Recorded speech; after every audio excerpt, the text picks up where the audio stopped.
এইটা কালশিটের দাগ। কিন্তু এটা দেখে তো অন্যরকম মনে হচ্ছে। অন্যরকম আবার কি রে রাধামা? বাবা এটা দেখো কিরকম জন্মদাগের মতো লাগছে, মানে যেরকম জোরুল হয় না ঠিক সেরকম।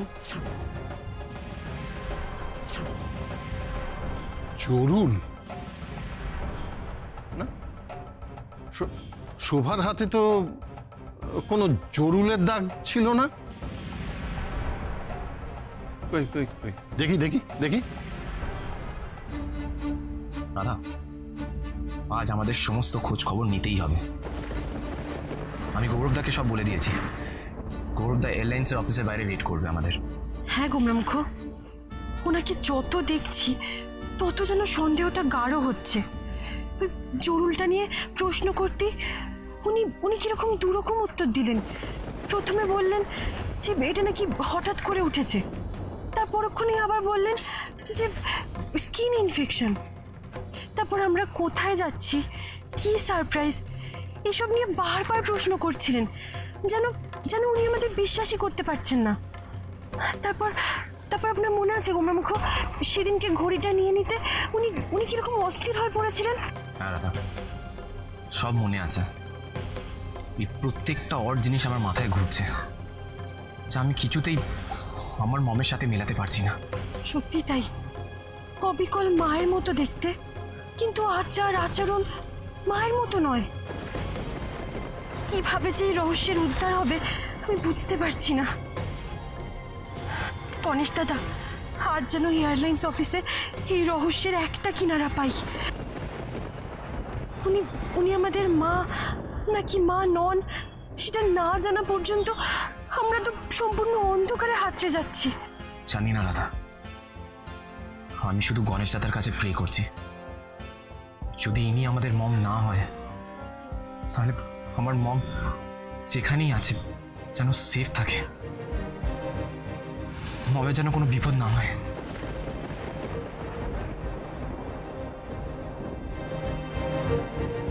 রে কাটো, আর কত দূরে? বুড়িটা যেভাবে ছটফট করছে, কোনো রকম ডেরায় পৌঁছাতে পারলে আমার কাজ শেষ। আর বেশি দূর না, এই 40-45 মিনিট লাগবে আর কি। গণেশ ঠাকুর, রাধা কৃষ্ণ কাটোয়ায় একবার যদি ওদের সঙ্গে দেখা হয়ে যেত, ওরা আমাকে উদ্ধার করত, আবারও সব ঝাড়ি জুড়ি শেষ হয়ে যেত।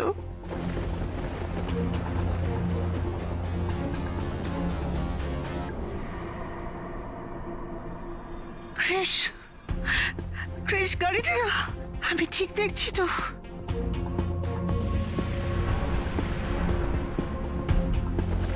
গণেশ ঠাকুর আমার কৃষ্ণকে, আমার রাধাকে এনে দিয়েছে, কিন্তু আমি তো চিৎকার করে ওদের ডাকতে পারবো না।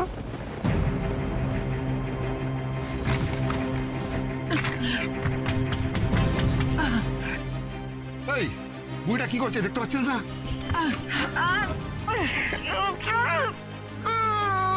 একদম চুপ করে, বেশি বাড়াবাড়ি করলে একদম জানে মেরা।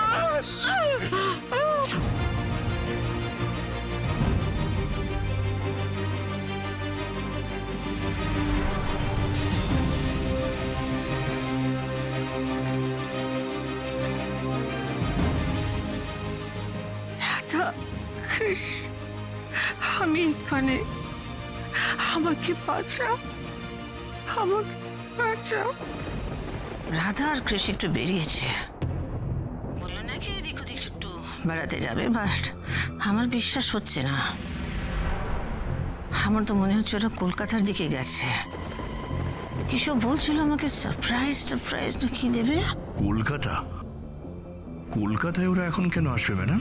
কেন আবার আমার ব্যাপারে খোঁজ খবর নিতে যেতেই পারে ওরা। ইনফ্যাক্ট আমার জরুলটা নিয়ে আবার জেরা করছিল সবার সামনে। আর যে ঘড়িটা দিয়ে আমি দাগটা ঢেকে রাখতাম সেটা হারিয়ে গেছে। I can't find it. হ্যাঁ বলেন কি, শেষ পর্যন্ত ঘড়ি চুরি? হ্যাঁ, আমার ধারণা ওরা ঘড়িটা সরাতেও পারে। জরুলটা নিয়ে আমাকে আবার চার্জ করতে। তুমি খোঁজ নাও ওরা কলকাতায় কেন গেছে, কি করতে গেছে। এই সেরেছে, ওদের এখন কোথায় খুঁজবো বলুন তো এই কলকাতা শহরে? ম্যাডাম ব্যাপারটা বোঝার চেষ্টা করুন। কলকাতাটা কাটোয়ার মতো ছোট জায়গা নয় যে এখানে সেখানে খুঁজে বেড়াবো। আর এটা তো সম্ভব নয় ওদের ফোন করে জানবো যে হ্যাঁ গো তোমরা কলকাতায় আছো শুনলাম, কোথায় আছো, এটা সম্ভব? আপনি বলুন তো। শাট আপ দীপ, বাজে কথা বন্ধ করে খোঁজ লাগাও যে করে হোক, ওদের খবর আমার চাই। আচ্ছা আচ্ছা ঠিক আছে ঠিক আছে, আমি চেষ্টা করছি। ও হ্যাঁ, শোভাকে ওখান থেকে শিফট করা হয়েছে তো? হ্যাঁ হ্যাঁ, গুন্ডরা আপনার বোনকে নিয়ে কাটোয়া রওনা হয়ে গেছে। ওকে, শোভার জায়গা বদলটা খুব দরকার ছিল। রাধাকৃষ্ণ যদি সন্দেহ করে থাকে তাহলে কলকাতারও খোঁজ নিতে যাবেই যাবে, কিন্তু শোভা যে কাটোয়ায় থাকতে পারে এটা ওদের মাথায় আসতেই পারে না। হ্যাঁ ম্যাডাম, এই পুজোর তামঝামটা মিটলেই তো রাধা আর কিসের টাটা বাই বাই। বৌদি পর্যন্ত তো আর পৌঁছতেই পারবে না। সেটা যেন হয়, কিন্তু এই রাধা কৃষ্ণ যা শুরু করেছে আমার ভীষণ টেনশন হচ্ছে। ওদের কোনো খবর পেলে আমাকে জানাবে। ঠিক আছে ম্যাডাম। কৃষ্ণ রাধা কোথায় যেতে পারে? দেখো দেখো ক্রিস, একটা ব্যাপার কিন্তু আমি শিওর যে ফিঙ্গারপ্রিন্ট মানে শোভা আন্টির যে অরিজিনাল ফিঙ্গারপ্রিন্ট আমি কালেক্ট করতে পেরেছি, আর ওই কোট আর গ্লাসের যে ফিঙ্গারপ্রিন্ট যেটা তোমরা আমাকে স্যাম্পল হিসেবে দিয়েছো, এই দুটো কখনো এক মানুষের হতে পারে না। ওই দুটো ফিঙ্গারপ্রিন্ট যেমন আলাদা, সেরকম এই দুজন মানুষও কিন্তু আলাদা। এটাই তো আমিও বুঝতে পারছি না গৌরবদা, হাউ ইজ দিস পসিবল? আমাদের মমের মতো দেখতে, অথচ আমাদের মম নয়। ইনি কে, কি উদ্দেশ্যে এসছেন, কোত্থেকে এসছেন, আর আমাদের আসল মম কোথায়? এতগুলো প্রশ্নের উত্তর খুঁজছি আমরা। আজকে এখান থেকে ওনার পরিচয়টা জানতে পারলে অন্তত একটা সূত্র পাবো আমরা। কালকে গণেশ পুজোতে যাচ্ছি, তার আগে ঘষে মেজে নিজেকে বেশ চকচকে করে নিয়েছি, বেশ ভালোই গ্লো করছে। গাড়িটা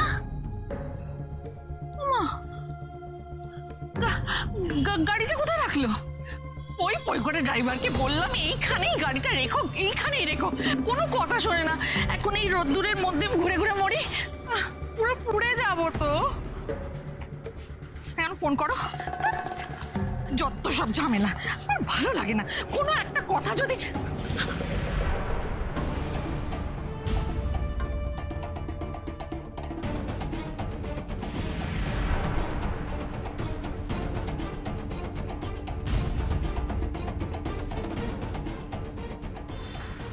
রাধা কৃষ,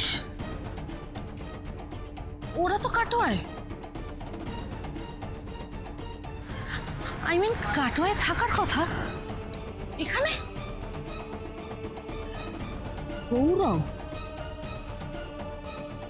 গৌরবের সঙ্গে কি এত আলোচনা করছে? এয়ারলাইন্সের অফিস, এখানে ওরা তিনজন কি করছে? এখানে ওদের কি কাজ জানতে হচ্ছে তো।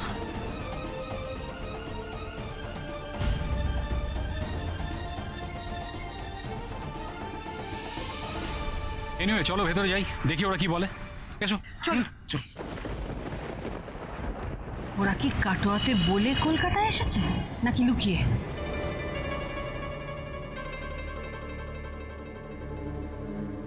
পুরো ব্যাপারটা বুঝে নিতে হচ্ছে, তারপর ম্যাডামকে জানাতে হবে। হ্যাঁ বলুন, কিভাবে আমি আপনাদের হেল্প করতে পারি? অফিসার, আমি আপনাকে আগে জানিয়েছিলাম যে একজন ভদ্রমহিলার ব্যাপারে আমাদের কিছু খোঁজ খবর নেওয়ার আছে। এই যে লাগেজের ট্যাগটা, এটা আপনাদের এয়ারলাইন্সের তো?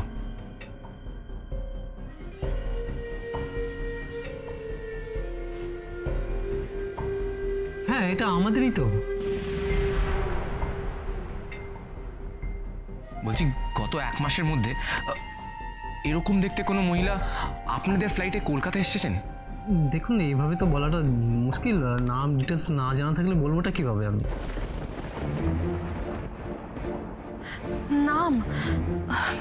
নামটা তো আমরা বলতে পারবো না, মানে আমরা জানি না। ওনার পরিচয়টাই তো আমাদের দরকার, মানে উনি কোন দেশ থেকে এসেছেন, কবে এসেছেন, সবটা।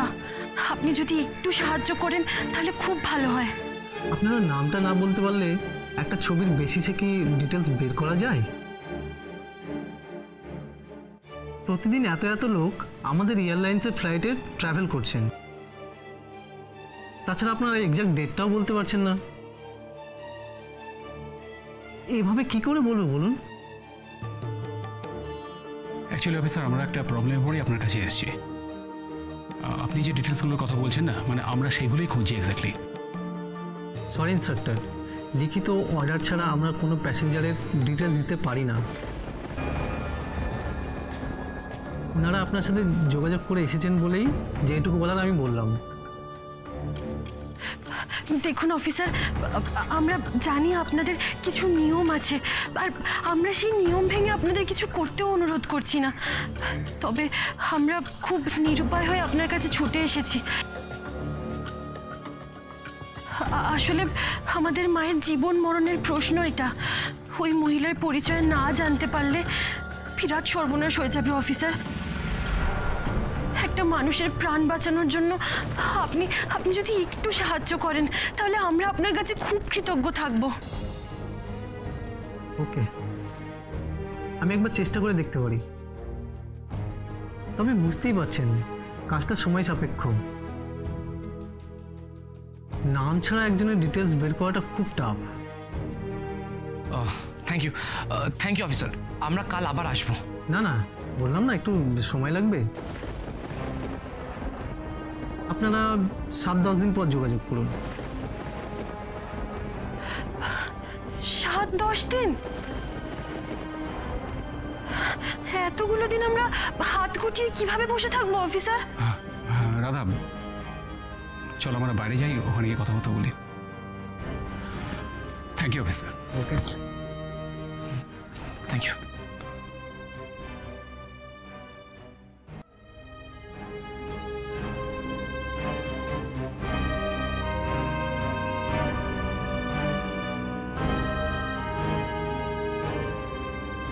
কিছুই তো লাভ হলো না গৌরবদা। অফিসার তো কোনো ইনফরমেশনই দিতে পারলেন না। ইনফরমেশন? কি ইনফরমেশন নিতে ওরা এসেছিল? আর ওই ভদ্রমহিলা, মানে যাকে শোভা আন্টির মতো দেখতে, তার আসল নাম বা অন্য কোনো ডিটেলসও যদি কিছু আমাদের কাছে থাকতো না, তাহলেও কাজটা অনেক ইজি হতো। কি বললো গৌরব? দিদি ভাইয়ের মতন দেখতে মহিলা তার আসল নাম ডিটেলস খুঁজছে? তার মানে কি ওরা বুঝে গেছে যে ম্যাডাম দিদিভাই নয়? এয়ারলাইন্সের ট্যাগটা ওনার ব্যাগে পাওয়ার পর ভাবলাম অন্তত কোনো না কোনোভাবে ওনার পরিচয়টা জানা যাবে। এদিকে অফিসার 7 থেকে 10 দিন সময় দিলেন, কিন্তু আমাদের হাতে তো অত সময় নেই। উনি যদি আমাদের মা না হন তাহলে তো আমাদের মাকে খুঁজতে হবে। আচ্ছা, এয়ারলাইন্সের অফিসে তার মানে ম্যাডাম কোথা থেকে এসেছেন, ওনার পরিচয়, এই সমস্ত জানতে এসেছিল ওরা। এক্স্যাক্টলি দাদা, মম কোথায় আছেন, কি অবস্থায় আছেন, আর এইদিকে এই মহিলার তো কোনো ওয়্যারঅ্যাবাউটসই জানা গেল না। এখন কি করব আমরা, আমি তো কিছু বুঝতে পারছি না। এনিওয়ে শোনো ক্রিস, আমি যেরকম ইনভেস্টিগেশন চালাচ্ছি সেরকম চালিয়ে যাচ্ছি। তোমরা একটা কাজ করো, তোমরা খুব ভালো করে ওনার উপরে নজর রাখো। একটা না একটা কিছু ক্লু তো পাওয়া যাবেই। বাপরে বাপ, এরা ফেলুদা ব্যোমকেশের নাতি নাতনি নাকি? এত কিছু জেনে গেছে। ম্যাডাম যে দিদিভাই নয় সে সন্দেহটা নিয়েই ওরা খোঁজ চালাচ্ছে। তাও ভালো যে ম্যাডামের আসল পরিচয়টা এখনো পাইনি। আমাকে সবটা ঈশানের বাবা আর ম্যাডামকে জানাতে হবে।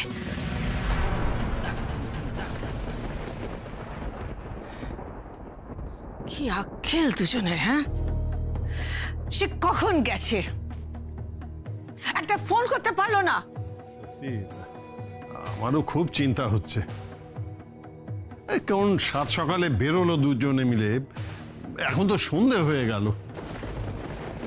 একটা কাজ করি বুঝলি, লক্ষ্মীকে একবার পাঠাই। মানে ওরা তো বলছিল না যে কাটো আর কোথায় কোথায় সব ঘুরে বেড়াবে। না না, লক্ষ্মীকে না, আমি নিজেই বরঞ্চ একবার যাই। দাঁড়াও দাঁড়াও, কি হলো? তোমার যাওয়ার কি আছে? হ্যাঁ, কি আছে? ওরা তো বলেই গেল দুজনে যাচ্ছে, কোনো চিন্তার কিছু নেই।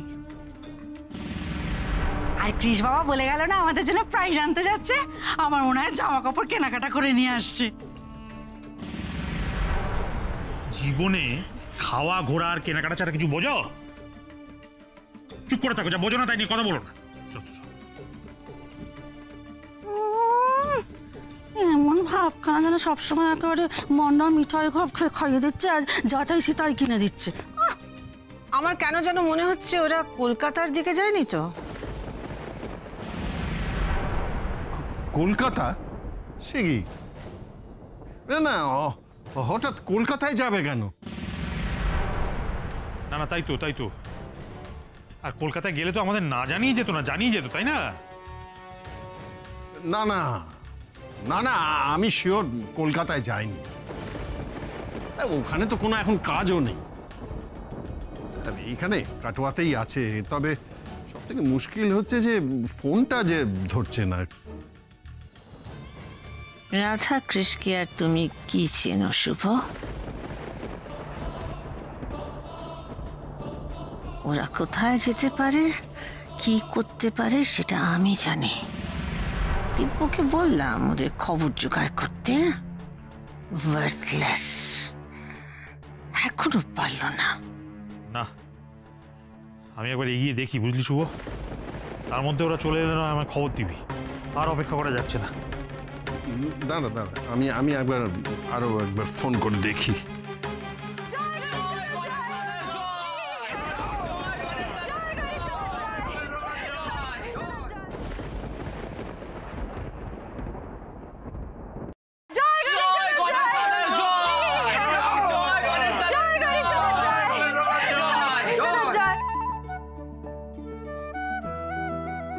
কিরে রাধামা, তোরা ঠাকুর কিনতে গিয়েছিলি? হ্যাঁ বাবা, বেরোবার সময় তোমাকে বললাম না তোমাদের জন্য সারপ্রাইজ আনবো। তাই আমরা সারা দিন ঘুরে ঘুরে পটুয়াপাড়া থেকে দেখেই গণেশটা নিয়ে এলাম। কেমন হয়েছে গো? ভালো ভালো ভালো, খুব ভালো হয়েছে, খুব ভালো হয়েছে। তবে মা, আমার তো খুব চিন্তায় ফেলে দিয়েছিলিস তোরা। আর চিন্তা চিন্তায় মরে যাচ্ছিলাম প্রায়। তোমরা এর জন্য এত লেট করলে? হ্যাঁ মম, রাধার জন্য ঘুরে ঘুরে পায়ে একেবারে ব্যথা ধরে গেছে। অ্যাকচুয়ালি রাধার মনের মতো গণেশ দাদা খুঁজে পাওয়াই যাচ্ছিল না। যা খুঁতখুঁতে বাবা। কৃষ বাবা এসব কথা বললে তো হবে না। আমার রাধা মা হচ্ছে গণেশ দাদার একমাত্র বোন। দুই ভাই বোনের মধ্যে একেবারে নিখাদ ভালোবাসা। আমরা তো সেখানে কিছুই নয়। ও আচ্ছা, সারপ্রাইজ দিলি বটে তোরা। হ্যাঁ না, শুধু একবার একটা ফোন করে দিলেই তো পারতিস, তাহলে আমাদের সকলের আর এত টেনশন করতে হতো না। ড্যাড, রাধা কিছুতেই সারপ্রাইজটা ডিসক্লোজ করতে চাইছিল না। বললো আজ লেট হওয়ার জন্য যদি বকা খেতে হয় তাহলে খেয়ে নেব। তবে আমার গণেশ দাদাকে দেখে আমাকে কেউ বকবেই না, রাধা বলেছে। দেখ দেখ দেখ দেখ শুভ, আমার মেয়েটাকে দেখ, আমার রাধা মাকে দেখ। ও শুধু বয়সে আর চেহারায় বড় হয়েছে, একেবারে কাজকর্ম সব বাচ্চাদের মতো। এই লক্ষ্মী বিনা, তোরা কোথায়? দেখ কত বড় গণেশ দাদাকে এনেছি। যাক, আমার সন্দেহটা তাহলে ভুল। ওরা কলকাতা যায়নি, ঠাকুর কিনতে বেরিয়েছে। ও মা, কত বড় গণেশ ঠাকুর এনেছিস দিদি। খুব সুন্দর হয়েছে। সুন্দর হয়েছে না? চল গণেশ দাদাকে স্থাপন করতে হবে। মা মা, উলো দাও, শঙ্খ বাজাও। দাঁড়িয়েছো, কাঁসর ঘন্টা বাজাবে না? কাঁসর ঘন্টা, কাঁসর ঘন্টা।